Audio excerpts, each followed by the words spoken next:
ಅಂಗನವಾಡಿನ ಪುಷ್ಟಿ ಅಂತ ರಿಲೇಟೆಡ್ ಅದರಿಂದ ಮಾಡಿರೋದು.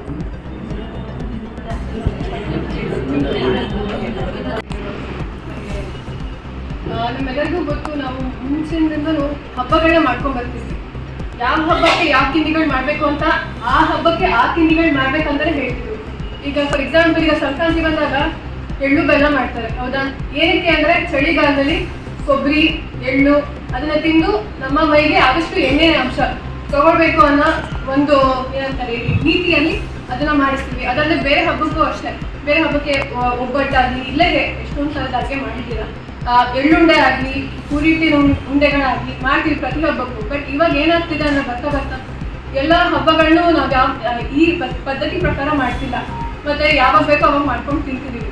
ಬಟ್ ಒಂದು ಏನಂದ್ರೆ ಈಗಲೂ ಸಹ ನಾವು ಹಬ್ಬಗಳನ್ನ ಆಚರಣೆ ಮಾಡದೇ ಇದ್ಮೇಲೆ ಮಕ್ಕಳು ಕೂಡ ತಿಳ್ಕೊತಾ ಇದ್ದಾರೆ.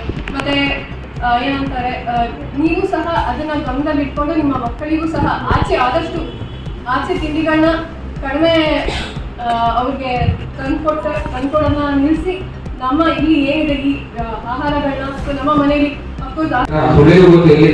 ಒಳ್ಳೆ ಆಹಾರ ಊಟ ಸಿಗುತ್ತೆ ಅಂತ ಅದಕ್ಕೆ ಯಾವುದೇ ಹೋಗಿ ಸೊಳ್ಳೆ ನೋಡಿದಿಲ್ಲ ಇಲ್ಲ. ಸೊ ಸೊಳ್ಳೆನೂ ಅಷ್ಟೇ ತರಕಾರಿ ಅಂಗಡಿ ಅಥವಾ ಇದು ಫ್ರೂಟ್ಸ್ ಅಂಗಡಿ ಇರ್ತವೆ. ಸೊ ಅವುಗಳಿಗೆ ಅರ್ಥ ಆಗಿರೋದು ನಮ್ಗೆ ಅರ್ಥ ಆಗ್ತಾ ಇಲ್ಲ. ನಾವು ನಮ್ಮ ಲೈಫ್ ಸ್ಟೈಲ್ ಚೇಂಜ್ ಮಾಡ್ಕೋಬೇಕು. ಎಷ್ಟು ಇವಾಗ ಹೆಚ್ಚಿನ ನಮ್ಮ ಡಾಕ್ಟರ್ಸ್ ಹೇಳ್ತಾರೆ. ಸೊ ಇಲ್ಲಿ ಬಂದು ನಮ್ಗೆ ಈ ಥರ ಕಾರ್ಯಕ್ರಮ ಮಾಡೋಕ್ಕೆ ನೀವು ಅವಕಾಶ ಮಾಡ್ಕೊಡುತ್ತೆ. Thank you.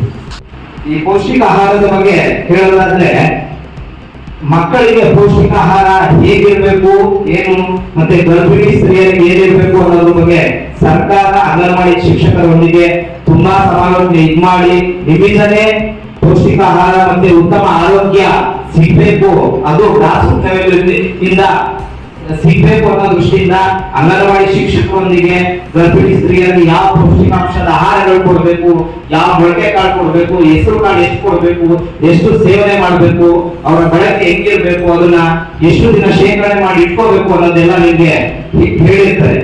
ಜೊತೆಗೆ ನೀವು ಒಂದು ಏನಂದ್ರೆ ನನ್ನ ಮನವಿ, ಈ ಗರ್ಭಿಣಿ ಸ್ತ್ರೀ ಏನು ಮಗು ಆಗಿರುತ್ತೆ